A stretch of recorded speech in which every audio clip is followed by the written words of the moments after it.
How's it? Happy New Year, everybody. Bearded Gooner Show. I'm Tanner, the Bearded Gooner, joined once again by the man himself, as it says in his Twitter handle, at StanTheMan68. Stan, how are you, bud? Happy New Year.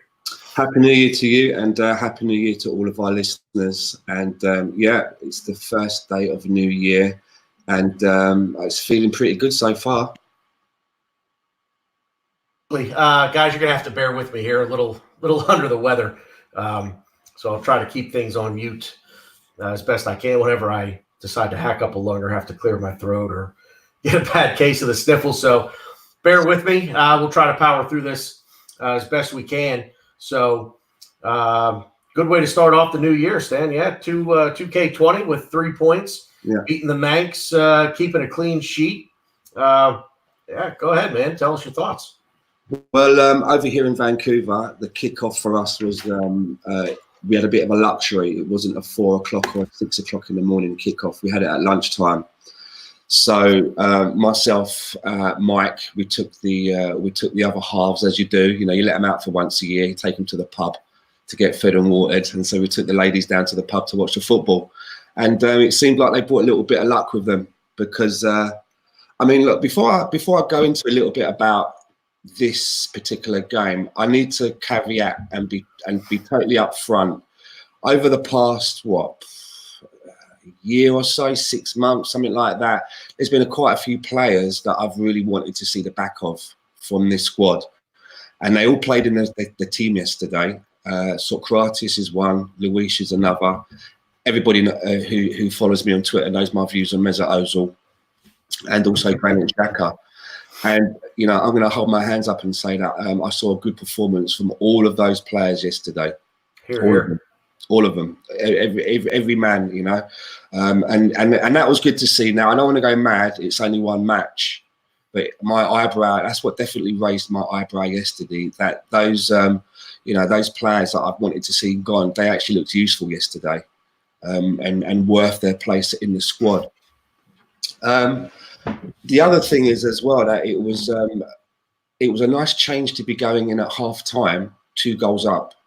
Yeah. Not having sort of maybe scored one game in the half and then had the other team equalise just before half time and then coming out the underdog again in the second half. So it was really good to go into the second half, 2 goals, 2 goals to the better.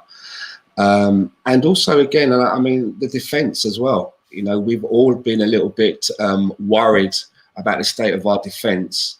And you could say that we've had a lot of people coming in and out of the defence, and we've never really had a solid grounding. But again, another solid defensive performance off the back of the Chelsea game. I know the Chelsea game, a couple of goals were shipped, but you've got to say that the defence were much more solid and played in a more cohesive manner. And the other thing as well is it was actually good to see the team playing as a team. I've not seen that in quite a while. It's looked very disjointed from the defence into the midfield and then from the midfield into the forwards. It looks like every department's kind of been playing their own game. But yesterday, everybody seemed to be on the same page. Yeah, I can't agree more. I'm going to echo every single thing you just said, Stan. I agree 100% with. And I think I've said, on various other shows before, heading under Unai Emery, it seemed like it was a collection of individuals, playing for the name on the back instead of the badge on the front.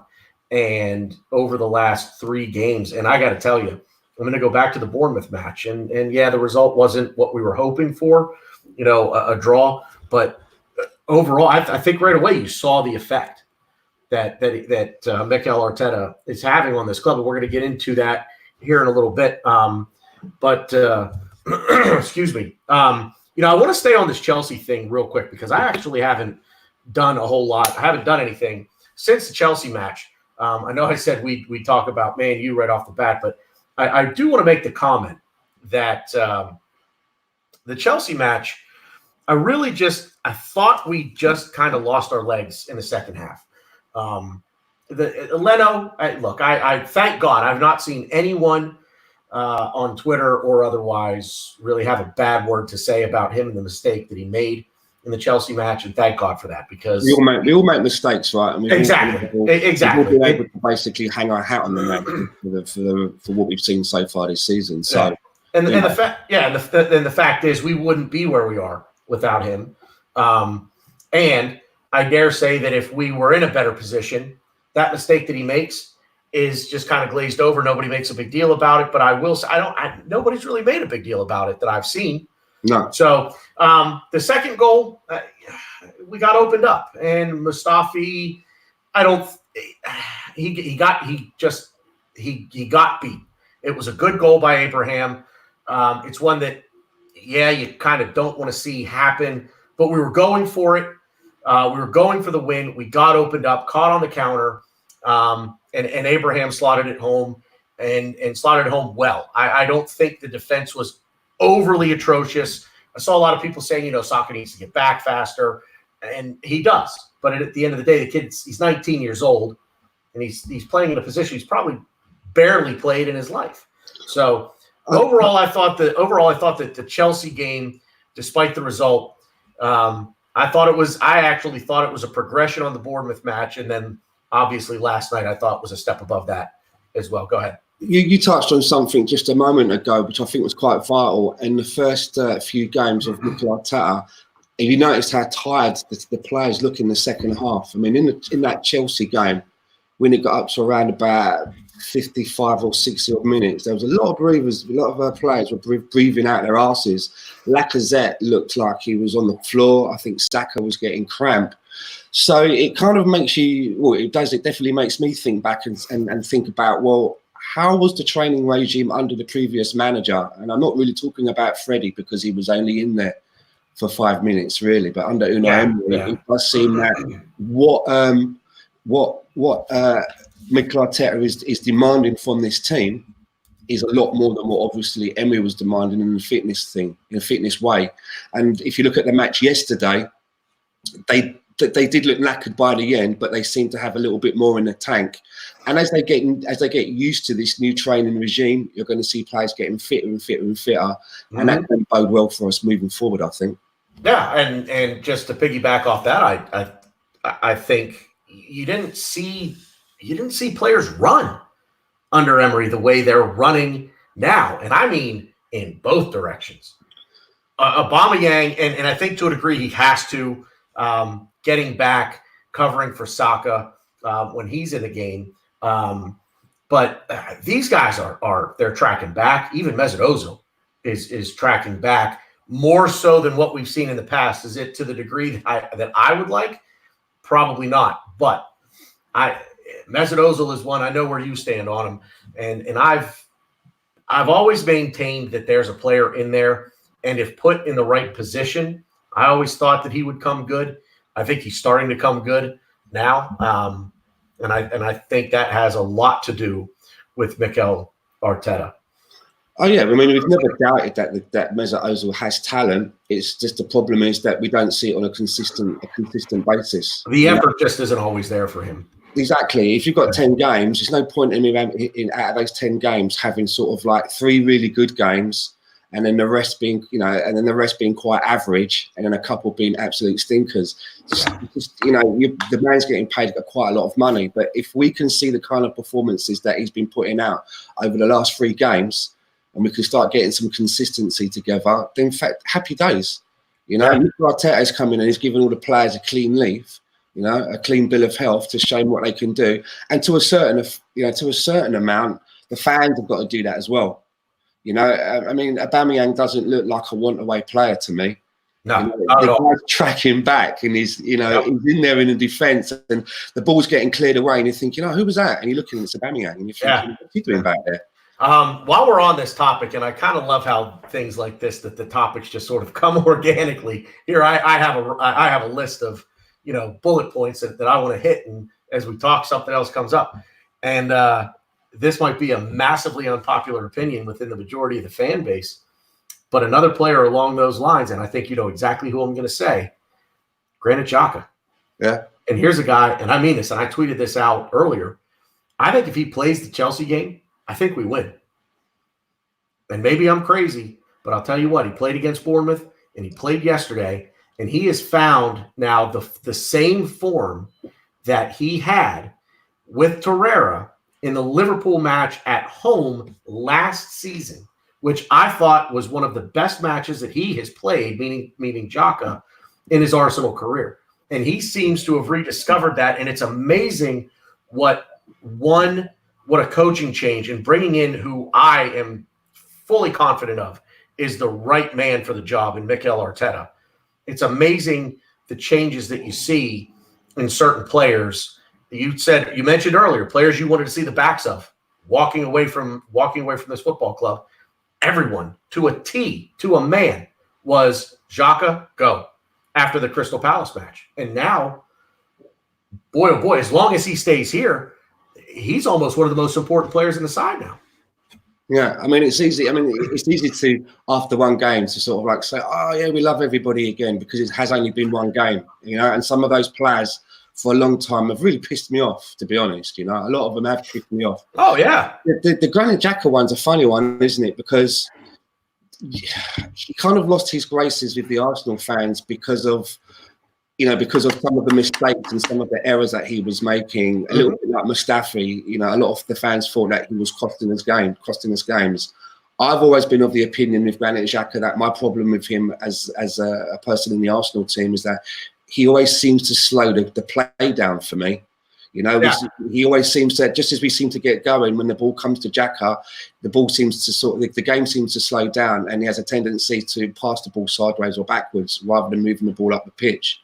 Yeah. But, you know, if Mikel Arteta has found some way to get him working in some kind of a deep line role next to a Torreira, who also has been excellent, then again, I'm like, yeah, let's see what happens in the next game. You know, let's see how we build on that.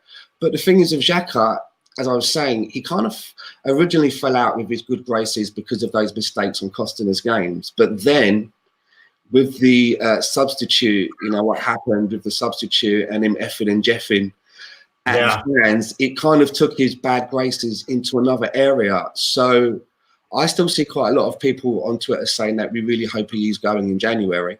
So it seems like a lot of people haven't forgiven him for that, you know, for that incident. Yeah. For me personally, he was never swearing at me anyway. You know, for me, I didn't take that personally. I'm allowed to boo if I think that the guy's having a bit of a stinker. I understand he was getting all of that grief, and I'm of the opinion that if he's going to be continuing to play in games and he continues to play the way that he is, then fine. If Mikel Arteta is happy with him in the team and we're getting the right results, then there'd be no need to change him. But it's funny that we've been told that, you know, this offer's been made from Hertha Berlin for around 40 million, but Mikel Arteta is now basically saying that he's spoken to Xhaka, and Xhaka's told him that he's staying. So it's going to be interesting to see what happens in January. Well, I've said this before along those lines. European journalists seem to just take.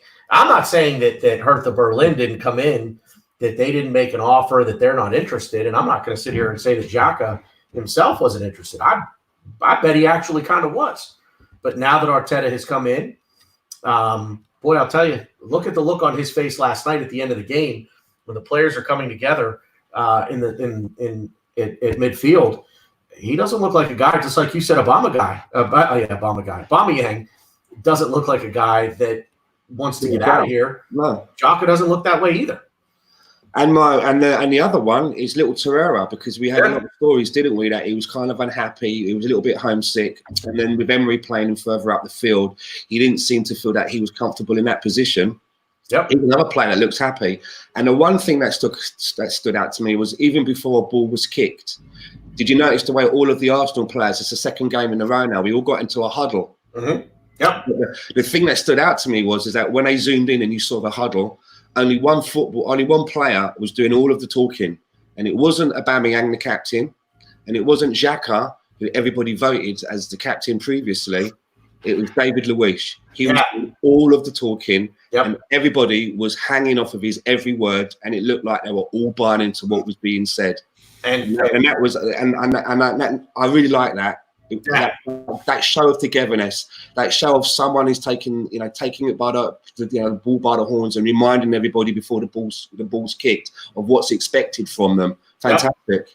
And you know what? I was thinking about this earlier today, and to a degree along those lines, I want to say this real quick.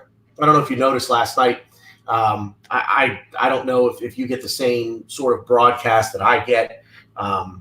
If it's a different feed on my feed with NBC, I see David Luiz pumping up the crowd. Let's go, get up. He's like, I can't hear you. Get, Hulk Hogan over here. And that was, man, that's great. I absolutely love to see that stuff, man. That fires me up. And I see him going nuts like that, and I'm like, yeah, man, let's go. I'm going to get up and run through my TV here if I can. There's been quite a few, over the last few weeks before Arteta came in, there was sort of a couple of schools of thought. Some fans kind of felt that the players that we had in the team were good enough, but the manager wasn't able to set them up right. They weren't playing to the best of their potential, and a lot of them should go. There was another side of it, which I was part of. I always felt that we did, on paper, have a very good squad of players, and that if we could get them playing in the right way, we would get something more out of them. Mm-hmm. And I think that's what I'm kind of seeing under Arteta. I know that we didn't win that Chelsea game, but he didn't have that long with them, and you could see improvement, and that followed through yesterday, big time for me. For sure, big time. And I like the way as well that he's not starting with Guendouzi. Guendouzi's doing exactly what he should have been done before. We were 2-0 up. It was around 75 minutes. That's the time to bring on a young guy learning his trade. Yeah. And they've given him every minute of every game. And there were some games where we needed some experience in there under Emery to come in and manage the game when things weren't going well. And rather than taking off a young Guendouzi and maybe bringing on someone off the bench who is, maybe a little bit more experienced in game management, he would leave Guendouzi on. Rather than take up that space of a little bit more experience. And I don't think that helped him. But I like the way that he was used yesterday, and that his belief in some of these other players, such as Torreira and also Xhaka, because Torreira, he cost us quite a bit of money. If you remember, it was 27 million, something around that, right? Something around those lines. So it's good to see that belief is being put back into Torreira. Yeah, absolutely. And I actually saw. I'm gonna kind of piggyback off that a little bit. Go into Ray's comment here.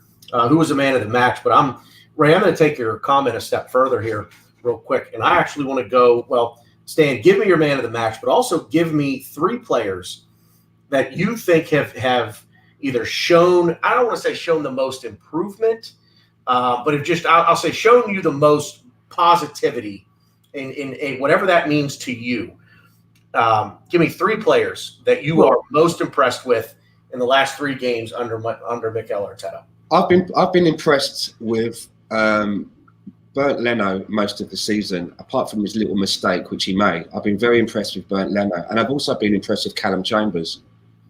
From a guy that was kind of on the outskirts of the squad, going out on loan quite a lot, having a few injury niggles.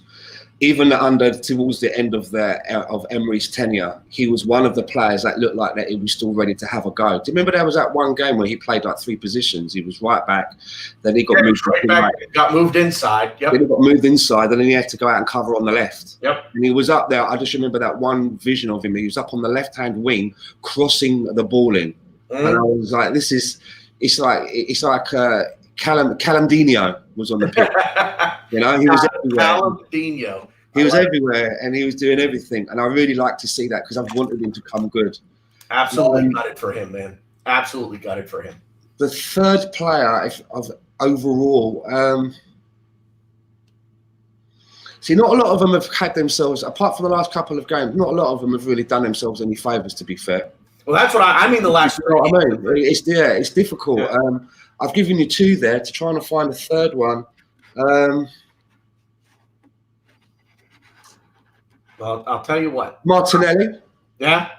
Martinelli, for me, he's been another highlight. But man of the match for the last one, the game just gone. there was quite a few players that I really enjoyed. I mean, that fuck off goal by Socrates and he took the roof of the net off, right? Yeah, right. I love those close range fuck off goals. He kicked that. There's no way that was offside. You know what I mean? There's no reason to look at VAR for that one. That was. I thought he was looking. I thought he was trying to hit the clock. They were hit the clock in. I thought he kicked that thing so hard. I thought he was trying to knock the clock down.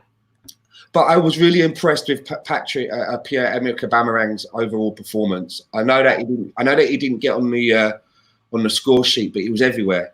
Yeah, I was very impressed with him. He did not, as I say, he did not look like a player that is sulking and agitating for a move to me. It was up for the course.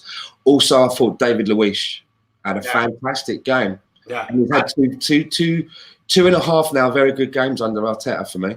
Yeah, I mean. Can't argue with any of it, honest to God. My man of the match, boy, it's tough, man. I've been stewing on this for 24 hours now. So many good performances. Yeah. If Pepe doesn't, I mean Pepe for 60 minutes. In fact, Ray even said that. I'll bring his comment up here. Yeah, Pepe was he was lights out for 60 minutes, man. He looked like a man possessed. I typically want to give my man of the match to somebody who played all 90 minutes. And honestly, man of the match for me is probably David Luiz. And it's his leadership. It was his enthusiasm, his passion. Like you said at the beginning of the game, getting everybody in the huddle. You know, he's the one talking. Then towards the end of the game, getting everybody fired up, getting the crowd pumped up. I thought he had, a good game. So my man of the match goes to David Luiz, and then my most improved, or I'll say that the players that have shown the most to me under Mikel Arteta, it's our midfield from yesterday, and I simply say that because we've hit on the Ozil thing already, and what we've gotten from him really in the past 3 games. So I'm excited to see what he brings going forward. Granit Xhaka, again, I mentioned him as well earlier. And Lucas Torreira, we've hit on him a little bit. But Lucas Torreira, now that he is back in a position where he's most comfortable, this is a world-class player. He's an absolute world-class player. He's shown it for his country. And I think he's only going to get better under this manager as we continue to move forward. He stays in that role, and the smile on his face yesterday, it's amazing what winning does. I thought Martin Keown put it very well when describing Lucas Torreira yesterday. He said that he was all over the pitch, putting out fires. Yeah. That's a good way. That's exactly what he was doing. He kept breaking up their play, trying to get the ball back. He was like he kind of reminded me of Danny in the box will know his name. I can see his face now. He used to play for Newcastle. He used to always be running around, getting the ball back. Oh, what was his name? Short blonde hair. Oh, you got me. Someone in the chat box will know. I know Ray. Oh, what was his name? Come on, Ray, help us out. Ray, help us out. But he reminded me of that guy. I can see the guy's face now in his Newcastle shirt, like a terrier, all over the place, just getting in everybody's way, niggling away at them, putting out the fires, breaking up their play. And I thought it was fact. No, not Gary Speed. Not Gary Speed. No. It was small Danny, short, sort of blondish hair. And I remember he got into a fight with one of his own players one time at Newcastle. He got into a fight with one of his own players and he had to get broken up. But it will come to me. He was like in the 90s, but he was just like that. And I thought he had a fantastic game. And, if I was the Arsenal, David Batty, there you go. Nice one, Danny. It was a kind of like a David Batty-esque performance for me, just niggling away. And I would be saying to Torreira now, look, I know that you were trying to agitate away for a move, maybe in this window, but look, stay with me until the summer. And then come the summer, you'll probably go back to him and you'll be going like, forget that. I'm quite happy, because I'm sure that he's going to start enjoying his football under Mikel Arteta. And that's all the lads ever looked like he wanted, right? Just to be enjoying his football. And again, like I said, it's amazing what winning does. It's amazing the spirits of the team yesterday, the enthusiasm with the players. You could see it on their faces at the end of the game. Like I said, it's amazing what winning does. I mean, even today, I think as a fan base. I think the sun shined a little brighter today for all of us. Even if the sun wasn't out, wherever you might be, it was still just a little – your day was just a little bit better today because the Arsenal won, finally, for the first time. Well, it's 2020 and we're unbeaten. Yeah, we're on, yeah. You know, that mob across the road can't say that, can they? What's that? I said that mob across the road can't say that. Yeah, exactly. Yeah. Take that. So just a question for you, because and also I'd like to ask those that are in the chat box as well about the Granit Xhaka situation. I mean, it's only been one game. I mean, I don't know if people were, before yesterday's game wanted him to leave because they didn't feel that he was good enough to play for Arsenal, or whether they think that, there is a player in there and Mikel Arteta can get the best out of him. What's your thoughts on that, Tanner, about the Granit Xhaka situation? Would you like him to stay with us now, or? I mean, my answer to any question like this will always be whatever is best for the club. And so I hate to answer your question with a question, but could we get in someone better to do, I don't want to say to do what he does, but to play that role? Can we get in someone better? And from what I've seen because he played the Bournemouth match as well. And then I think he was sick. Again, He was sick for the Chelsea game, which is why he wasn't even in the squad for the Chelsea game. So I think he was sick, and then he played yesterday. And what I've seen in these two games from him, again, is if you recall the Liverpool match at home last season, that's the Granit Xhaka that we're getting back again. At least to me, anyway. He's playing well off of Lucas Torreira. If him being here helps the club, then yes. If it is better for the club that he goes, then so be it. But I wouldn't right now. I would not sell him without a replacement because I don't see a replacement in the team as it stands right now. I agree. I think that would be the only way that I would be happy about. Oh, I don't mind any player leaving if there's an upgrade coming in. If you're taking away your sentiment for the player and just looking at them as a piece of machinery, if you can upgrade that piece of machinery, then you will, right? If it's going to improve the team. So if Xhaka's going to go in January, then I wouldn't mind that, as long as somebody was coming in January who would be, better than what we already have. What's Danny saying here? Xhaka isn't the DM that Emery was insisting he played in. He is a dominant CM. Torreira is our DM. And I think I'm probably inclined to agree with that. I'm absolutely inclined to agree with it, Danny. That's spot on. And that was it goes back to, and I don't want to rehash, the negativity with Unai Emery and playing players out of position, but that's exactly right. He was playing Xhaka where Torreira's playing right now, is that shield in front of the back four, that ball winner, that bulldog that just goes out there and as you said, Stan, putting out fires all over the pitch. That's what Lucas Torreira's job is. That's not who Granit Xhaka is. Granit Xhaka is a possession guy with a cannon of a left foot on free kicks in his own half, or in the opponent's half, rather. Excuse me. Sometimes from his own half. Yeah, sometimes in his own half, exactly. But there's a player there. Is he the end all be all at that position for us? No, I think there are better players out there. Excuse me, but for right now, the biggest thing is, can you replace him with someone better? Yeah, and right now, I don't think we can. So my answer would be, and sorry, I kind of took the scenic route to get to this point, but my answer would be, I think he needs to stay. I want him here. And again, all it takes, winning forgives everything. It does. At the end of the day, winning forgives everything. And I think over time, if we can continue with the confidence, the consistency, playing this way, stringing some wins together, I think you're going to see the fan base start to turn back around again and come to his defense. And let's face it, he was frustrated at the outburst at the end when he was substituted against Crystal Palace.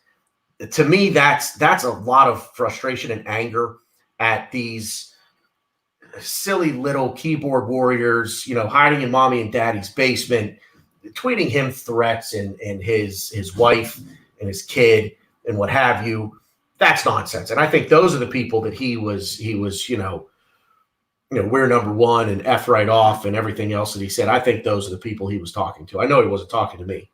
So, but yeah, I'd keep him. I'd absolutely keep him. And again, if he does well, the club does well, period. Yeah. So, let's get into, how we think Arteta is affecting the club. And I kind of think we've hit on it a good deal here right at the very beginning. I mean, I think one point that I wanted to mention after at the end of the match last night, the one thing I saw him doing at the end of the match after he had, shaken hands with Solskjaer and some of the other United players. Yeah, he's getting all of our players, and I could read his lips. He's saying, everyone together, and he's motioning them out to midfield. And I think what he was going for there, was everybody get out here and everyone applaud the fans. Right, yeah. And I that right there, and I actually tweeted it out earlier tonight, that's the change in culture right there. That's the change in culture. Sorry, guys, if you hear the dogs barking. That's the change in culture that we need. It's that everyone out here, we're together, we're a unit, we're a team, we're a club, all of us together, and go and applaud the fans. I don't know if you caught that or not, but no, I didn't see that part. But again, what you're saying about a culture around the club, in one of his interviews over the past few days, he was talking about the players and what he wants from them. He didn't say, this is how I want us to play. He didn't say this is how I want us to train. He said this is how I want us to live. Yeah. To live. Yep. So he's talking about breathing, eating, sleeping, drinking, this new way for Arsenal. And I think, again, he wasn't the manager that I would have picked initially. But you know what? Since the time he's been in, I'm kind of glad that I'm glad that we've got this guy. He's saying all the right things. He's saying all the things that I want to hear a manager saying, and the players, they look like they're responding to it in the way that you want to hear fans, see fans responding to the manager and the team as well. So. I don't want to sound cheesy or anything, but I'm really enthused about what could be coming here. And this could be a second big gamble that Arsenal have done, and it's paid off, because when they brought in Arsene Wenger, no one knew who he was. Hardly anybody. I don't care, because we never had social media back then. We were very sort of non-parochial in what we knew. I don't know about people managing in Japan. We thought we were going to get Terry Venables. Ignorance was bliss back then. Yeah, Venables or Cruyff, we thought we were going to get, and I was praying that we were going to get Cruyff. But look how it all turned out. This could be their second biggest gamble, and I really hope it pays off. I think it will. And was he my first? I didn't. I don't think I. Excuse me. Cold, all the travel, it finally caught up to me. I apologize. Where was I here? Ignorance is bliss on the Wenger thing, like you said. But with Arteta and a first choice, I didn't really have a first choice. If I'm being honest with you, it was just kind of like, who's out there that really gets me excited? And if there was one name out there that got me excited, it was Arteta, because I didn't know what I was going to get. It was a bit of the fear of the unknown. Was it excitement? It was just, it's new, and I don't know what we're going to get. So, because if you recall, Ancelotti, we know what we're going to get with Carlo Ancelotti. We know what kind of a manager he is, and he was never going to be the right choice for this club. He's too laid back in his training sessions, far too laid back. Mourinho, I was coming around on Mourinho a little bit, and boy, am I glad I was wrong on that. Like you said earlier, hands up. Thank God we did not take him, because he's already starting to kill Spurs from the inside, and I'm not mad about it by any stretch of the imagination. Please, don't say, keep doing your thing, bro. Keep doing your thing. But I'm very excited about this, and the sky's the limit for us right now. I think if the board back him, and I don't mean. And I want everybody to understand that if you ever hear me say those words, the board backing the manager, it's not backing him with unlimited funds. That's just not the way this club operates. I want them to back him and back Edu from the standpoint of getting them the players that they want. They may not want the best, most expensive player. They need the right players. And that's how I want to see the board back them.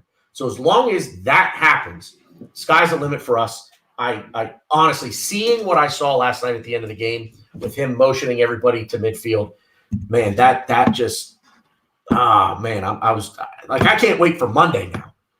Like all of a sudden, all it takes is 3 good performances, draw, loss, win. But all it takes is 3 good performances, and I can't wait to watch these guys again. I'm so excited.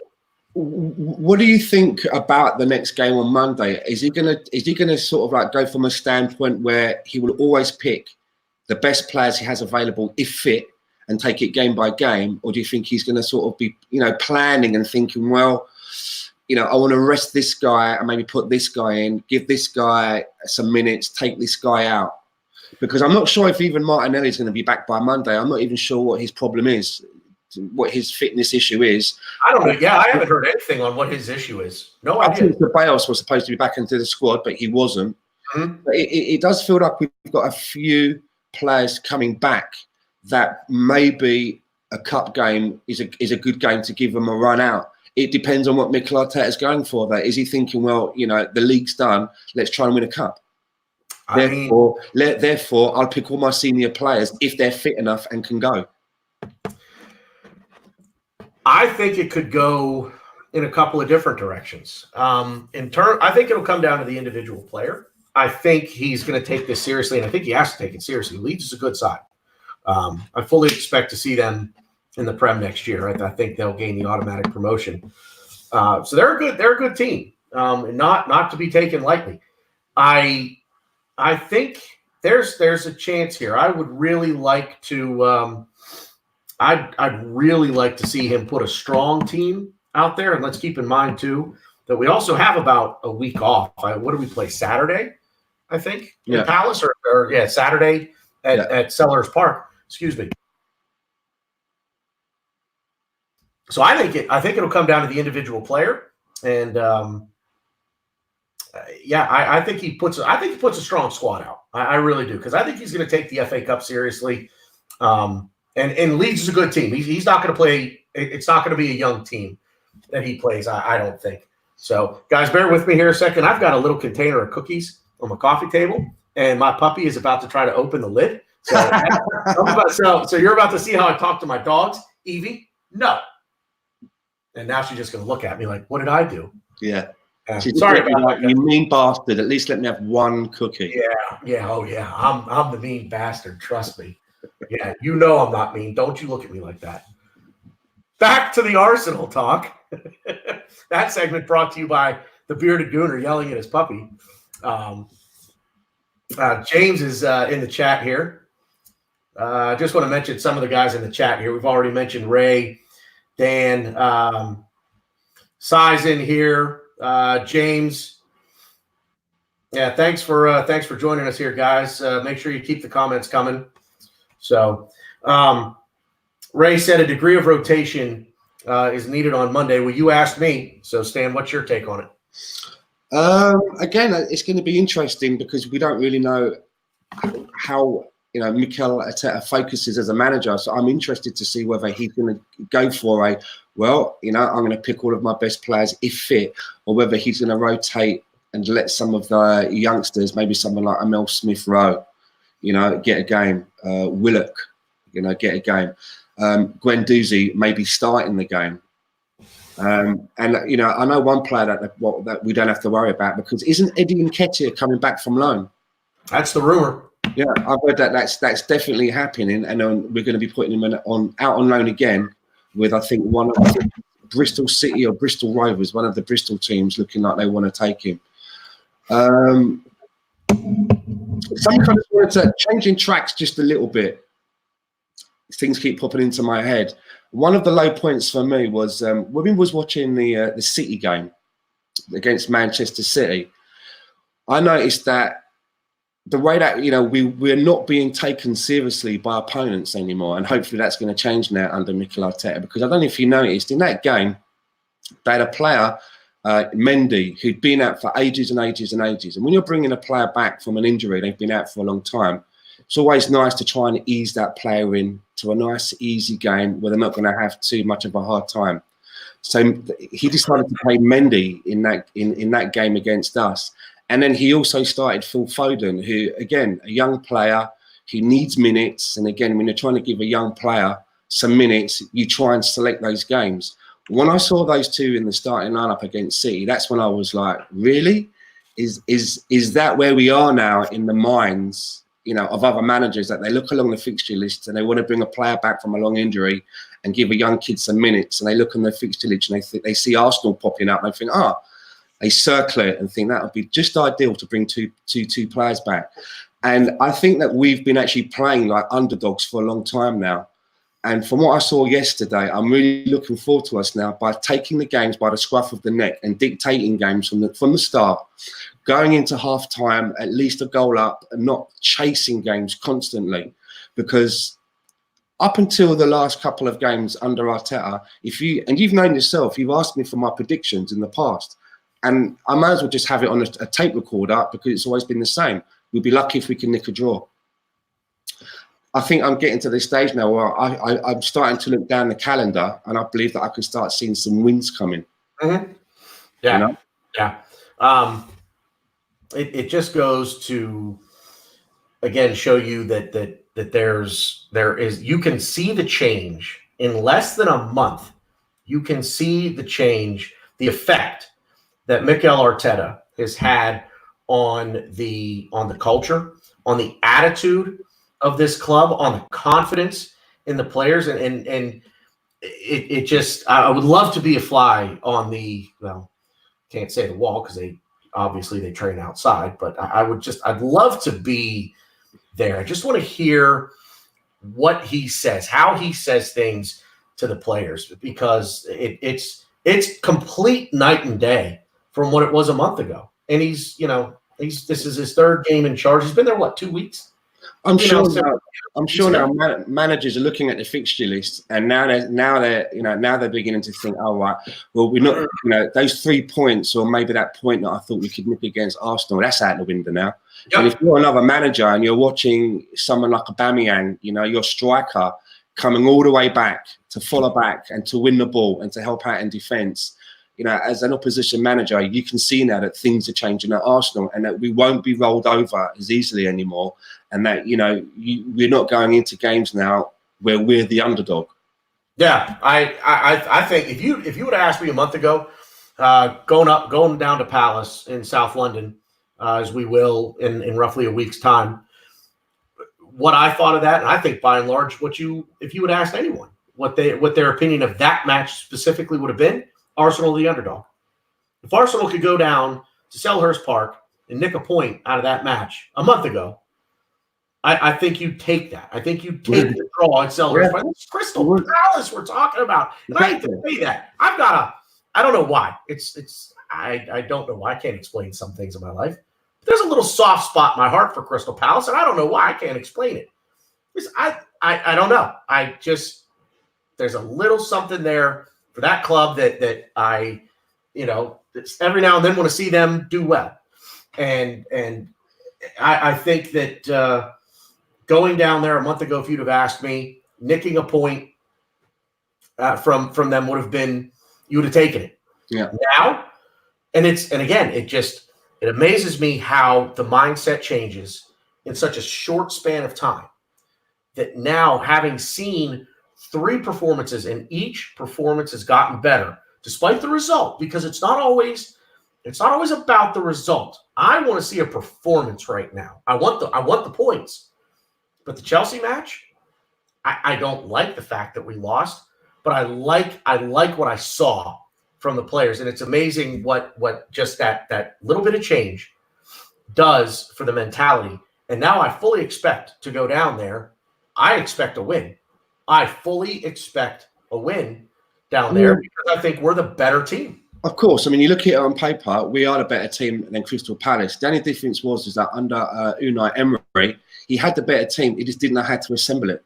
Just didn't know how to put it. He didn't know how to put it out there. So even though we knew we had better players, we'd be walking into that game and going, "Oh, we're lucky if we can nick a draw," because they're going to be so dysfunctional.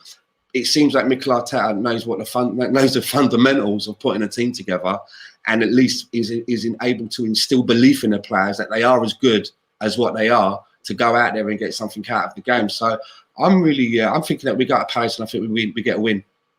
Yeah, we get a win. I bring this up here, Gunnar talk. I think this is Sai here. I'd rather judge how far we've come under Arteta away versus Palace than at home to United. Yeah, I can see that. You want to see. I get the sentiment behind it. I think. Can't believe I'm going to say this, but I do think that United are a better team than Palace. I think they're more talented. But I agree with the sentiment because our away form has been so bad for so long. Let's judge it. Go into a Crystal Palace team that has played well for their standards, has played well. They're not in a relegation battle right now. They're in the top 10, I believe, unless I think we leapfrogged them and they may have fallen out, but they're not in a relegation battle like they've been the past few years. And I'm with you on that. Thanks for checking in down there. Gunnar talked exactly right. I mean, we just haven't travelled well and been able to pick up points on the road in I don't know how long. And that, if Mikel Arteta can get us back to where we were with that home form that we used to have, because we had very good home form, like a little fortress sometimes at the Emirates. If we can get a manager that's able to transfer that kind of form on the road, that's top four. That's a top four team right there. Maybe not for this season, but going forward, it's a top 4 team. We should be in the Champions League, and I think that we've definitely got enough to be getting back into the Champions League if we can just get those points on the road. And I think Gunnar talk is right. That's where the big test is going to come from. Yeah, absolutely. And I'm interested to see how that works out. Well, I mean, the fact is right now, in the top 4, we're, you know what? Off the top of my head, bear with me, guys. I'm going to look this up real quick. I'm not sure what we are off top 4. I know we're 3 behind Spurs, but I don't know what we are off top 4 right now. Chelsea's at 36. We're at 27. So we're 9 points off top 4. It's not an insurmountable amount of points, but boy, when you look at we're 10th, we're a point behind Palace. We are 2 better than Palace on goal differential, but boy, when you look at the teams that we have to leapfrog, Sheffield United, Wolves, Spurs, Manchester United, it's a tough ask to leapfrog that many teams, and especially with a 9-point gap. So, but doable. It is doable. Things have to fall the right way. 2 of those teams there as well. I mean, you look at Spurs under Mourinho, right? There could be a collapse happening there at any minute. I truly believe that about Jose Mourinho, right? He's not the manager that he used to be in his first season at Chelsea. No, he's not. Right? No. Wolves, they've always looked a little bit. They've always looked like a team for me that's a little bit stretched. They seem to rely on a very small nucleus of players. Yeah. And if any of those players get tired or injured, they look a bit stretched. Although the manager has said that he is looking to strengthen and wants to strengthen. Yeah. So I think that they're 2 teams that we could, if we can maintain this kind of passion, Passion, P-A-S-S-U-N. If we can, passion. If we can maintain that kind of passion and feel good factor, I think we can. I saw someone in the chat box just say, we might not finish above Spurs this season. I think we will, man. Definitely. It's James, and I think James might be a Spurs fan jumping in here actually. But he said, "Who will finish higher, Spurs or Arsenal? Reasons why." James, I'm going to tell you right now that Arsenal will finish above Spurs, and the reason why, one word. Mourinho. Done. That's it. That's the list. Yeah, he's the hindrance. He's the hindrance there. And also as well, it's going to be really important to see what we do this January. Because a lot of players always say, well, you can't really do much in January. But we've actually, if you think back over the years, we've actually brought in pretty big names in a January window. And I didn't Aubameyang come in on the January window. Yeah, Aubameyang, biggest. Yeah, I think Ozil came in didn't Ozil come in the January window as well? Oh, I thought he came in the summer. Either him or Sanchez, one of them came in a January window. But Sanchez left in the January window because that's when we brought in Mkhitaryan from United. Yeah, that's right. But January is going to really show me where our ambitions are. And I think that people may be pleasantly surprised like we were in the summer, because I really got the feeling in the summer that one of the reasons that we did go big, and we may be paying Nicolas Pepe off at $5 a week, but we've still committed to the investment. Yeah, we've still committed to the investment. And it did look like they were really trying to make a bid to bring in a defender in Upamecano. I know that we ended up getting Luis, but I don't think that business is quite done. And that those people that are sort of like in between the coaching staff and the owners, i.e. Raul, Edu, and that little crew, they know how vital it is that somehow by hook or by crook, we've got to get Champions League money for next season. They know that. And I think that if it means that they have to go big or, overdraw, if you can do that with your funds and sort of take money from ahead, I think that that's what's going to happen, because we need to get back into that Champions League. There's no way that we can't afford to even be out of the Europa League next season. We need that extra revenue. Yeah. Center back rumors, boys. Boateng, Rugani, Demiral, Upamecano, Umtiti. You can have one. Who's your pick?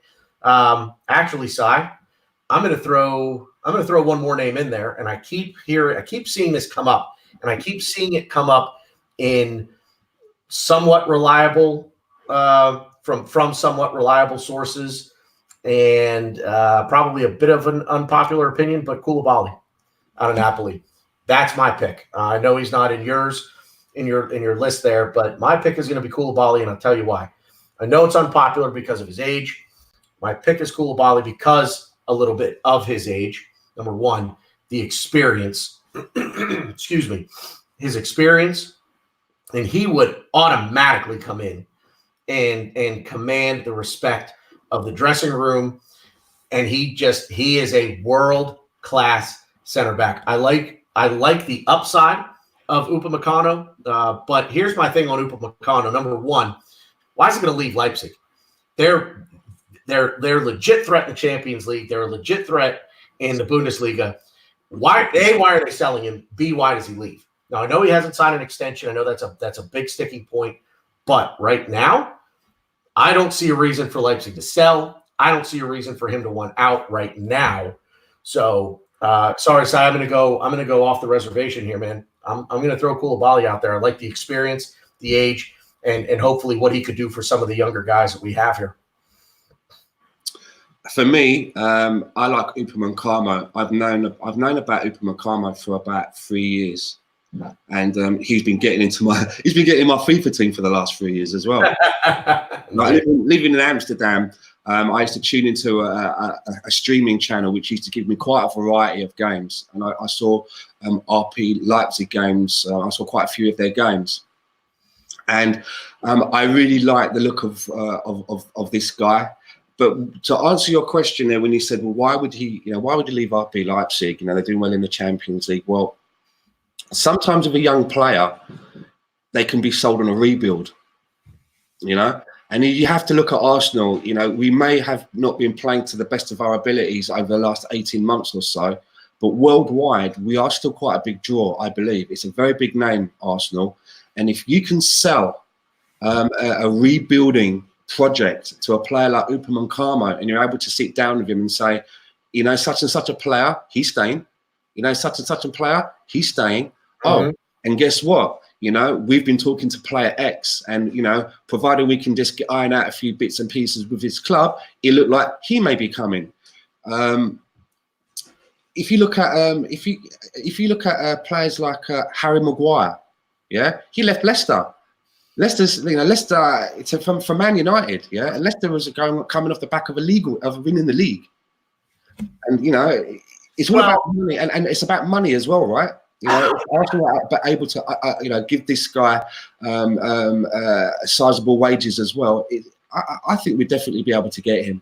You sell him on a rebuild, We've got like Pep Guardiola's Jedi Padme and Mikel Arteta running the show. I think we can still attract players. What I'm worried about is that if we don't make Europe at the end of this season, we could be in trouble come the summer transfer window of trying to bring in bigger players, because we might, and not only we will not have the pool to bring in some of those people, some of those names that we've got here, they may say, you know what, someone like Aubameyang who's getting towards 31, you can understand him wanting to leave. Sure. You can understand him wanting to leave and thinking, you know what, I'm going to go to January, so I'm going to go to China. I may not win anything there either, but I'm going to get a huge bumper pay packet and just finish off my days there and see it out, so I can buy myself another £3 million Ferrari. Yeah. Who knows? Well, James here, back to my Koulibaly point. Is he going to go to a team who doesn't have Champions League football? Why would he leave Napoli? Well, for a lot of the reasons that Stan, you just said. We can't right now offer Champions League football, but hopefully for next year that changes. You talk about a pay package. You could probably get paid better at Arsenal, and let's face it, Arsenal are just flat out bigger than Napoli. And Napoli, I just don't see them challenging in the Champions League for anything. I think if you're, as a player, I think you have an idea as to whether or not you can, a legit shot at winning something. I don't think Napoli have a legit shot at that. So I think for Napoli, because here's the thing, at least with Upamecano at Leipzig, they are the one thing I'll disagree with you with, Stan, is the project thing, because I think Nagelsmann is building something at Leipzig. I think he has every intention of staying there and trying to build I think he wants to build an absolute juggernaut at Leipzig. They're going to try real hard to hold on to Timo Werner. The thing that'll tear that club apart will be Premier League clubs coming in, offering more money. The big boys down in Spain. I think that'll be the only thing that tears that team apart. Otherwise, I like what Nagelsmann's trying to build at Leipzig, which is, here again, it's like kind of why leave? There is a project there, and they're, in the grand scheme of things, doing better than we are right now. So I think as well, the Premier League is quite a big draw. It is for sure. We're playing is a big draw, and there's a reason that Upamecano hasn't re-signed his contract. So it's obvious to me that he does want to try and play football somewhere else, maybe in another league. The story that I've been talking about Upamecano now since the window closed in the summer, because we did make an approach, as I understand it. They wanted something like 70 million. But now that we're aware that there is this contract buyout clause that he's not going to re-sign, the story is that we could go back. And the story was that Emery was going to go back there in January and offer 40 million and start negotiations at that standpoint. The only difficult thing now is that Callum Chambers' injury is kind of thrown a bit of a spanner in the works, in a good way, because we definitely need to go out and strengthen. But now, when we do go out to make an approach, we're kind of showing our hand a little bit, because they know we are quite desperate, because we've got a player that's not going to be coming out. Yeah, they're going to be coming back in quite some time. Well, that could be the Boateng rumors too. Where just one point there, what you were saying about Champions League football. If I was representing Arsenal Football Club and I was going to sit down with an Umtiti or a Koulibaly or an Upamecano, and their first question was worrying about Champions League football, my response to them would be, why don't you believe that you can get us back into the Champions League by the end of the season? Because I believe that you can. That's why we're here talking to you. Yep, I like it. And even a player like Aubameyang and Lacazette, if they're saying things like, well, we think we might leave, because I'll be like, what? You don't believe then, here we are in January, that you've got what it takes to get us into Europe next season, then you should be leaving. Yeah.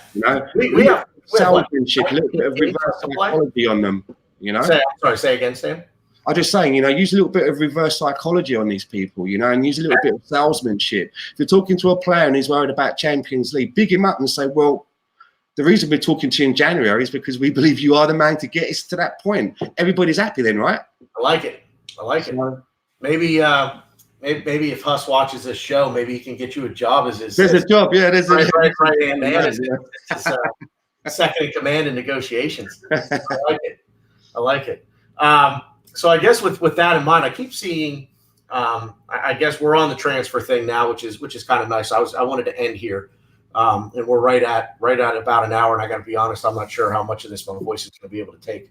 So I'm sure it's tough for everybody watching right now to listen to me too.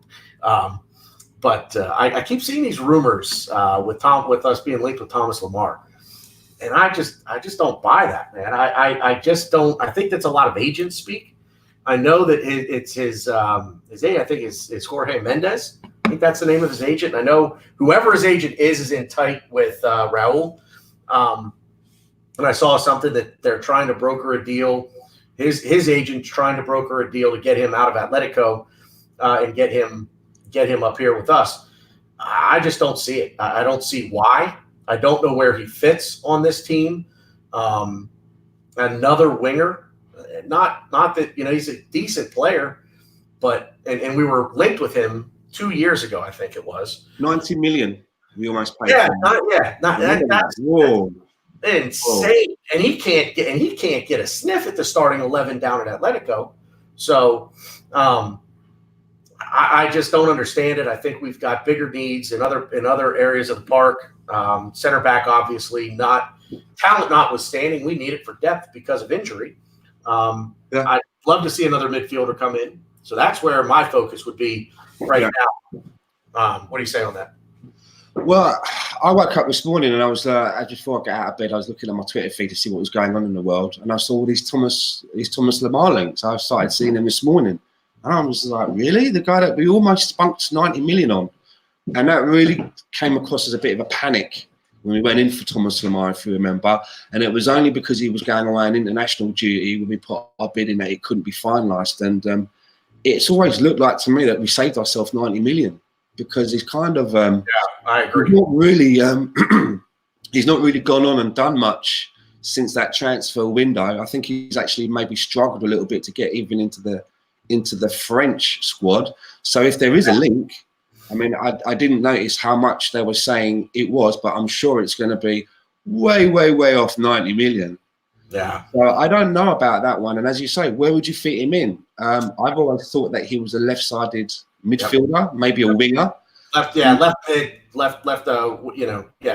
something like that. And I'd like to think that Mikel Arteta is penciling in that position for two players, to fight it out. I want to see Martinelli and Saka fight it out for that position. Right. Because they're both around, they're both coming along in the same kind of manner. They both look promising. Why bring in someone like Thomas Lamar, who's going to have to probably start in that position ahead of them? And then what are you going to do? One of them's going to probably have to go out on loan because they're just not going to be able to get the minutes. The money's better off spent elsewhere. I would like to see two centre-backs and a midfielder come in, another midfielder, another creative midfielder. I mean, ideally, if I could get my wish, I'd get both centre-backs from RB Leipzig. I'd get Konate as well. Yeah, We've no way we could afford it. It would never happen. But it would be great if we could get Upamecano and Konate and just slot them straight in the back. You know each other. You know what you're doing in the centre. Away you go. But I also noticed as well that there was a lot of rumours about people were saying about William Saliba coming back early off of loan. I've heard those rumours. No, I don't want that. No. One of two things: either A, there's wording written into the contract that basically say either A, he cannot come in January, or B, the fee to bring him to recall him from the loan would be astronomical. Saliba's not coming in January. Leave him there. Leave him to finish his development. Yeah. Because it's going to do him well. He's only just come back from an injury as well. So he can't even, he's not going to come straight back into the team. And by bringing him back now, all that does, under the media's eyes, draws attention. Arsenal have brought the young kid back, and everyone's going to be saying, and then they'll build him up. Arsenal bring back Saviour to save season. And he goes out, he has a bad game. And then what's going to happen? The media will just crush him. Everyone turns on him. Exactly. So let him arrive in the summer when it's nice and quiet, Let him do his training, his pre-season friendlies, and let's take it from there. Let's not bring in an 18-year-old and try and paint him up to be our saviour now and just crush him before it started. I don't want to see that. We kind of did that to Rob Holding. Do you remember? Yeah. Oh, yeah. Yeah. We did that to Rob Holding. That didn't work out too well. Yep. Ray put up a question. He had a thing a little bit earlier. His Saka the future at left back. Ray, I hope you're kidding with that one. No, Kieran Tierney is the future at left back as long as he can stay healthy. I appreciate the comic relief, at least on my end anyway. I don't know what Stan thinks, but no, I definitely do not think that Saka is the future at left back. He's lucky that we've got him to cover. You know, he's shown well. He has played the position well back there. I mean, considering here again that he, you know, the last time he probably played left back before he did, before he did when he came in the City game for Kolasinac was probably when he was 7 years old. You know, playing 7-on-7. I tell you why it's good for him that he's had a little run out at left back, because when he eventually goes back into the team and then continues to play in his natural position, which is like a left-sided midfielder, like a left winger, he's had that experience now, and he's going to understand what the left back, the guy behind him, is what requires. He's going to understand that he shouldn't leave the guy in, you know, open too often, that he has to get back and help, you know, that he knows when he needs to take his foot off the gas and let the left back maybe do an overlap run. Yeah.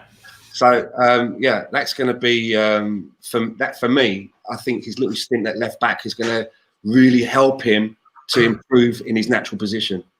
Yeah, I mean, I like versatility in the lineup for sure. So I'm not upset at seeing him play there. I'm happy that he's playing well, or at least as well as what I think can be expected. Let me ask you, because touching on the fullbacks, you know, a lot of people seem to be really pleased with Ainsley Maitland-Niles playing in the right back position. I've even seen people saying that Hector Bellerin may be struggling to get, you know, will struggle to get back into the side. What's your thoughts on that? Well, if you recall earlier when I asked about players that I thought were, I asked for 3 players that I thought were coming along or kind of turning that corner with Arteta. He's one of them. He's played well in these past few games, I think, and I think to a degree maybe Arteta went and said, "Look, man, here's the deal. This is probably where your career lies. You're probably not going to become a midfielder, at least not with this club, but you've got a chance to be something with this club at right back. Commit to it, and at least I think I've been pleased with Ainsley Maitland-Niles these past 3 games." Listen, can I just say as well, for people that are watching this, if you keep seeing my eyes doing this, he's watching his cat. Yeah, I'll tell you what it is, right? We've got my missus is letting a guy in who's bringing us some stuff from IKEA. Yeah, the missus said to me, "It's just a couple of bits and pieces that I've ordered off IKEA." And as I'm talking to you, I'm watching 2 guys bring in, like, I'm talking like the fucking Brazilian rainforest, mate. Do you know what I mean? So when we're done here, right? When we're done here, your man is going to be on screwdriver duties probably until about 4 o'clock in the morning. There's fucking loads of it, mate. Oh, that's tremendous. No. See, you don't just get quality Arsenal talk here, folks. We talk about our pets, and you get good comedy as well. That's what separates. That's what puts this show apart from all the rest out there. That's what we bring you. Anyway, sorry, that was funny. That was funny. I'm watching. They keep walking by with these like big pieces of wood, and I'm just like thinking, what in the actual fuck is going on? But anyway, what am I gonna have to do here later? Jesus Christ! Am I building a house? Yeah. Yeah. I kind of lost where we were here. That was. We're talking about transfers and so forth, right? Yeah. You had brought up the fullbacks, and you asked me about Ainsley Maitland-Niles, and then Hector Bellerin. So, I mean, I'll pose it right back to you. What do you think? Do you think Ainsley Maitland-Niles can unseat Hector Bellerin there? He's had some good games there, but you know, everyone's been, you know, I don't know if you've noticed, everyone's been talking about this Ainsley Maitland-Niles playing as an inverted fullback. Have you seen all of this? I've seen, yeah. Right. Well, before I started seeing this online, the first game with Mikel Arteta, when you know, Ainsley Maitland-Niles was playing, I mean, I'm no football tactician or trainer, but I remember in that game, I think it was the Bournemouth game, right? For me, he looked like he was playing everywhere apart from right back. And I was concerned. And this is before I heard all of the inverted, fullback. I kept saying to my friends in the pub, like, look at Ainsley Maitland-Niles. He's all over the place, but being a fullback. And I remember I think it was one of the Chelsea goals, he was doing it as well. And I think it was Nelson was having to try and track back to stop the guy from scoring. And Ainsley Maitland-Niles was nowhere to be seen. I'm a little bit worried about it, about this inverted fullback thing, because for me, it just looks like that there is a lot of space left behind him. And because it's not his natural position, I'm worried sometimes that he's going to switch off and leave that big space behind him. So I'm not sold on it yet, because I need to see it in front of me a few more times to get it. Sure. Because it's not something. It's not a tactic that I'm familiar with. So my jury is still out on Ainsley Maitland-Niles, but I don't think that we're at the stage where he is a contender to keep Bellerin out. I still think that he's only cover. And I do think that we should be looking into bringing a really good right back, not to be cover for Hector Bellerin, but that can push him, because we may get just that little bit more out of Hector if he knows that he's got someone that could keep him out of the team. Absolutely. It's a great point. Real quick, let's you want to wrap up here with a little I guess I'll say pseudo prediction for I guess we'll skip over the Leeds match. I'm not gonna give you a score line on the Leeds match. I think we'll win. I hope we win, because boy, this year, winning the FA Cup this year would be amazing. I mean, it would be amazing every year, but this year, because of the way that everything is gone, if we could somehow pull off winning a trophy, and especially a domestic one, the FA Cup, it's, obviously record FA Cup holders. I think it would be I think it would be a coup. So I'd like to see some of the youngsters come out and for the Leeds game. I'd like to see an Emil Smith-Rowe get some game time and Willock get more game time, and maybe someone like John. I nearly said Judge Jules, the DJ, John Jules. Oh, yeah. John Jules playing up front. I'd like to see some of those guys getting a run out, and just for maybe a little bit of protection, have some of the senior players on the bench. In case things don't go to plan, and we can throw some of them on to shore it up. Yeah, but for the Crystal Palace game, I think we're going to get a win. I really do. Yeah. I think we go down there. I think we get a win. I think the last two matches really against Chelsea. Again, I have to say, despite the loss, but I really think the performance against Chelsea, the performance last night against the Manx, Sai, is that offensive to be called? I think you're from Manchester. Is it offensive to be called a Manc? I hope not. A Manc. I'm not. I'm from London. No, Sai, I think. Oh, I think he goes by @Mancunian. Yeah, that's the slang for it, right? Like the. I just want to make sure I'm not being insulting. I don't want to. Like Scousers in Liverpool, right? Yeah. I don't know. Do they take offense to being called Scousers? No, I'm sure that Sai is a Manc and very proud to be so. Fair enough. Good. That's like me being called a Yinzer. Although I'm not really from Pittsburgh, but I've lived here for 15 years. My mother's family's all from here, and they're all what they call Yinzers. Right. So, okay. They don't say, it's not y'all. Like you all. It's not y'all. It's Yins. Oh, right. Okay. That's almost like a Scottish word, right? They say that. It's like Polish. It's all the big yin. Yeah. Yin's going downtown. Anyway, on to Crystal Palace. Yeah, I think for me. I think we're going to win. The confidence is there now. I think they know, the players, that is. I think they are. I think they know what's expected of them. I think they're getting comfortable with what's expected of them, and their side chiming in. I appreciate that side. Just want to make sure I didn't offend. But with the performance against Chelsea. And let's keep in mind, too, that the legs are going to start to come, too, because we mentioned earlier that we just seem to get tired in the second half. I think that's going to start to come. That's going to start to come, too. And now that the festive period is over, things start to calm down a little bit. We've got Leeds on Monday night in the FA Cup, but some of these guys are going to get some rest. I think Ozil's a guy that gets rest. I don't think he plays. against Leeds.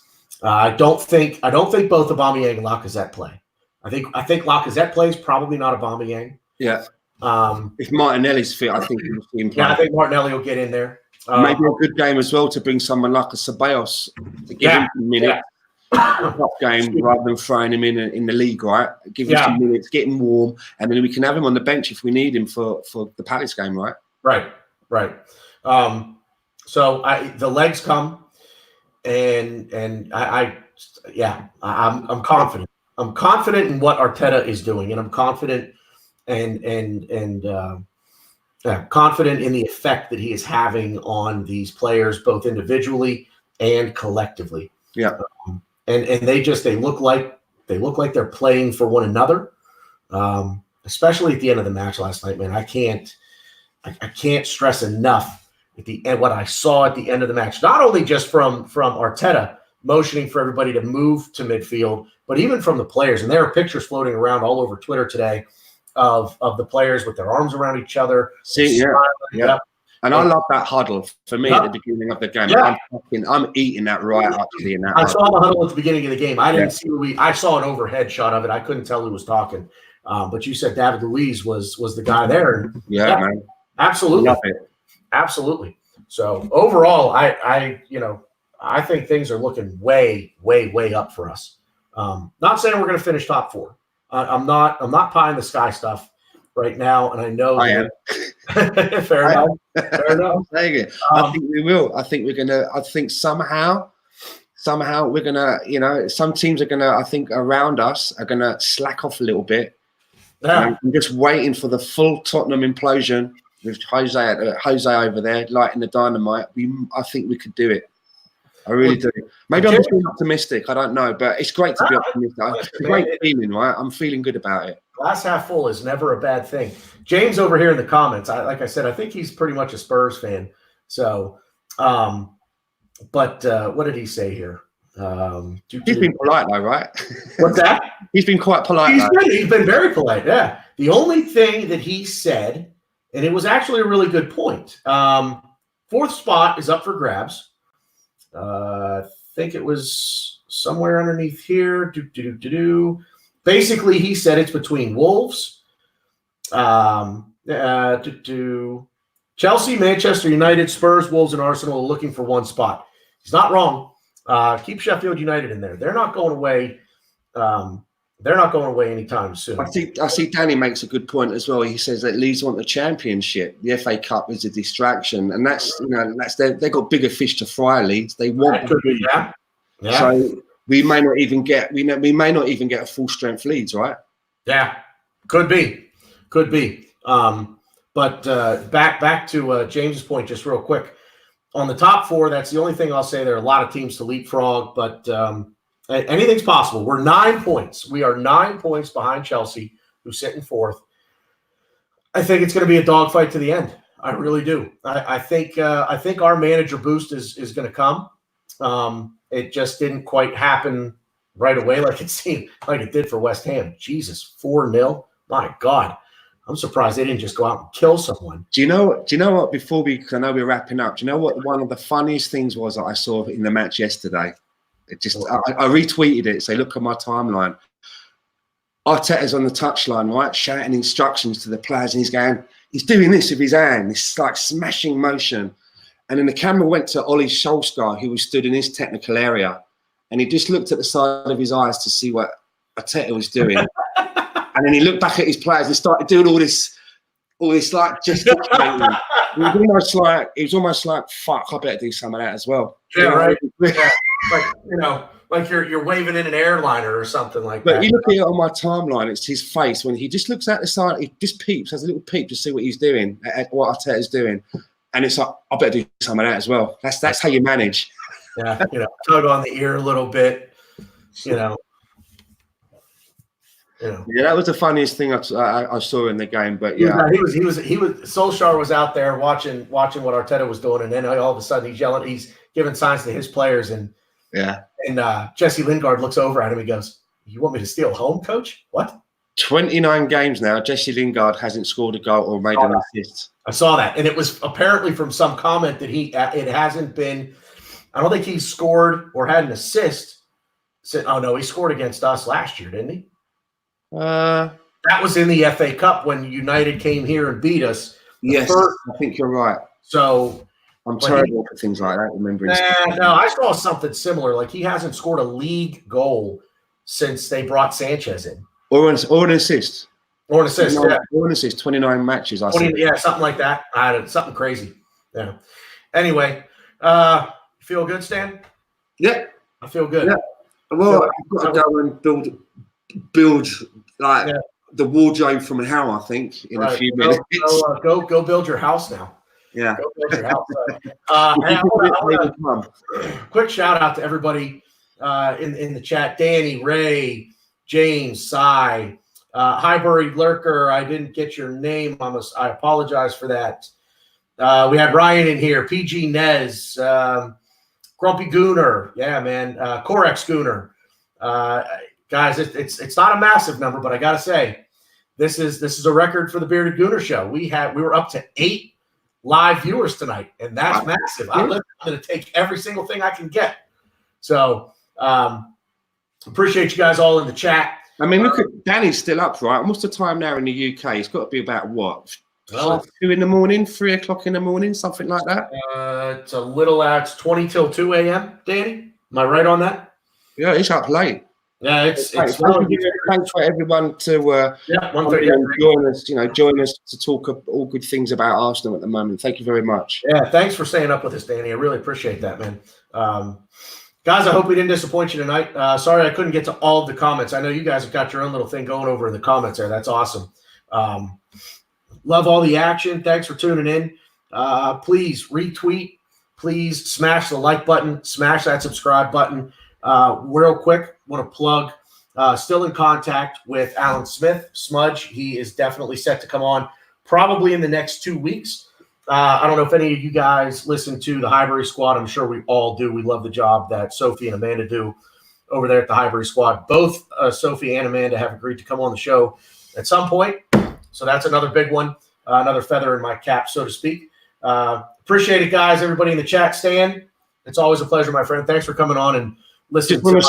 Just want to say to everyone as well, we're doing our Gooners in Vancouver post-match reaction videos, and you can find those on the Cannon Fodder TV YouTube channel. So go over there, take a look, and as well, please interact. Leave your comments if you agree or disagree. Tell us what you think. And you can find me on Twitter at Stan_the_man68. Hope to see some of you throughout 2020. Love it. Stan, Happy New Year, brother. Happy New Year, everybody in the comments, everybody that's going to watch this on replay. A very, very Happy New Year to everybody. Thanks again for all the support, guys. We really appreciate it. As always, up the Arsenal.